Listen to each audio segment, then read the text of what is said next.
Hello. We are reading Sealed with a Kiss by Pixie Chica. We're on chapter 5.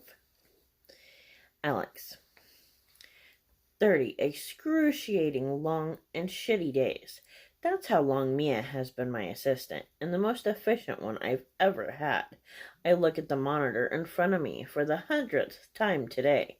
The night I sent Mia away, I knew she was taking my heart with her, so I installed a small security camera at her desk. I can't date her, but at least I can watch her. When I feel like I'm about to break, I check the screen and seeing her never fails to calm me so I can refocus.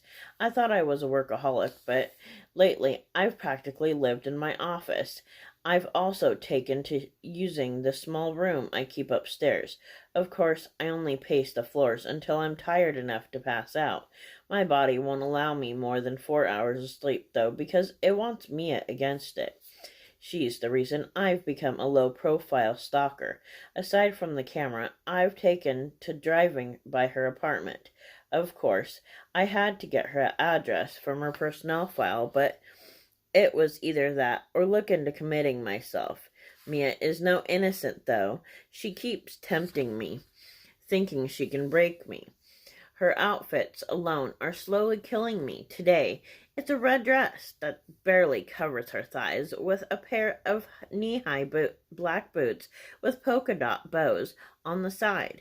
What I wouldn't do to feel them dig into my back as I make love to her. She's a sinner and saint in one delectable package, and I'm getting tired of going home to cold showers. Her image, what I use to get off, or try to at least, touching myself isn't enough because I can never reach climax. My body wants her to be the one touching it. Jessica comes in, and I'm thankful for the distraction. I spend every non-working minute staring at the screen, hating when others visit her. It's even worse when she smiles because those should be mine only. I never understood Robin's obsession until I met Mia, and now I'm living my own nightmare. They all want a piece of my woman, and yes, I know it's not fair to call her that when I have no intention to claim her, but that doesn't mean she isn't. It's bad enough when men try to talk to her, despite my knowing she's not interested in them. But Amy and a couple other dead women walking are delusional if they think I'll let them flirt with her. I'm exhausted. I've been putting in too many hours and not taking care of myself. As if on cue, my stomach growls, letting me know I need nourishment. Want to order in so we can keep working? Jessica asks. That sounds great. I still have a lot to get done before the day is over. I'll call Mia to arrange it then send her to lunch. Her phone rings twice before she picks up, and I can hear her laughing on the other end. Yes, Miss Santiago. How can I help you? The sweetness of her voice is like a soothing balm until a second voice, one that was making her laugh, registers.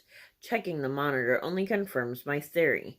It's the woman who'll be responsible for turning me into a murderer one of these days. Fucking Amy. The next words come out before I can hold them back.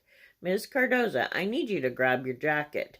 I'm working over lunch and require your assistance. Oh, and tell Amy if I see her at your desk again, I will file a formal complaint with HR for continually disrupting my workspace.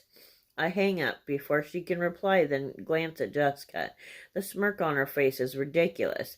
I know I'll probably regret this, but I don't give a rat's ass.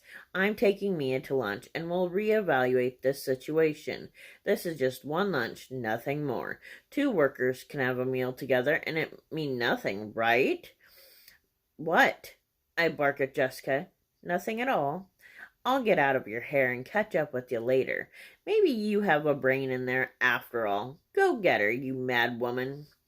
I follow Jessica out to see Mia standing there with her purse and jacket as requested. Good girl. Now if I can just keep this professional. Ready, Mia?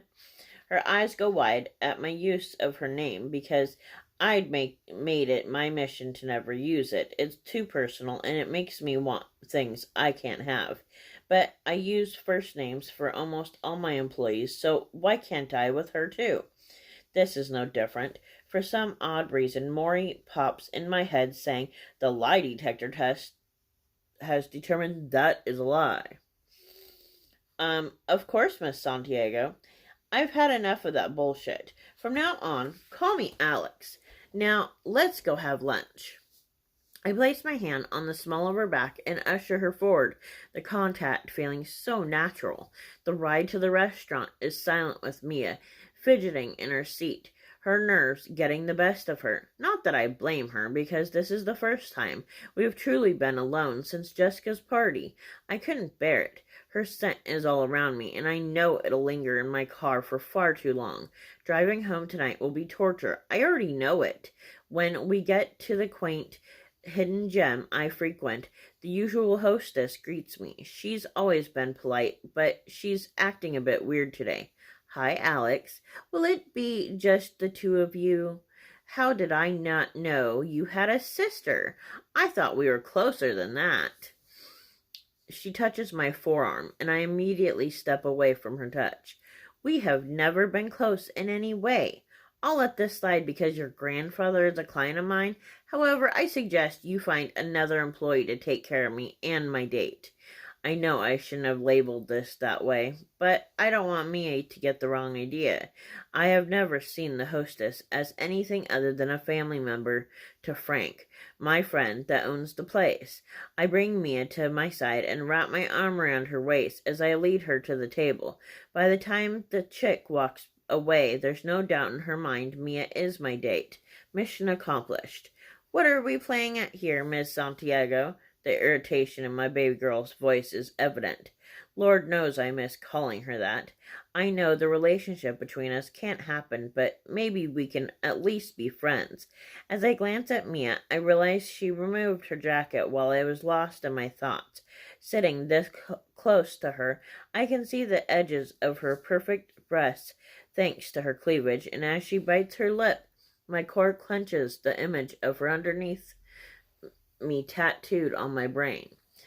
Her beautiful, wavy chestnut hair is thrown over one shoulder, and I want to dig my hands in it as I kiss her roughly. I clear my throat, trying to dissipate the images, but it doesn't help. Truthfully, her innocent face is what kills me every time because she seems so sweet, yet her innate seductiveness is like an arrow to my heart.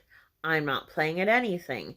This is simply a friendly lunch day between friends. Nothing else. We can be that, can't we? And I told you, call me Alex. Her brows furrow, and I can see the wheels spinning. She's skeptical of me, and I would be too if the situation was reversed.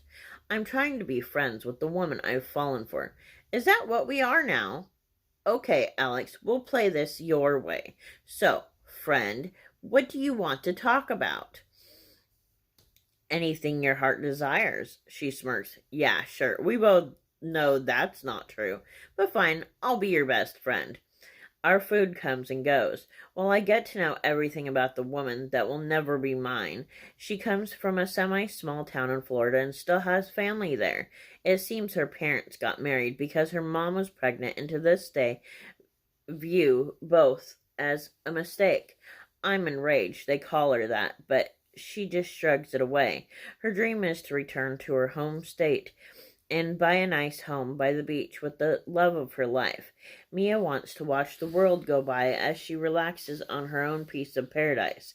With that fact, it's crazy that she moved to one of the busiest cities in the world. New York isn't exactly homey and quiet.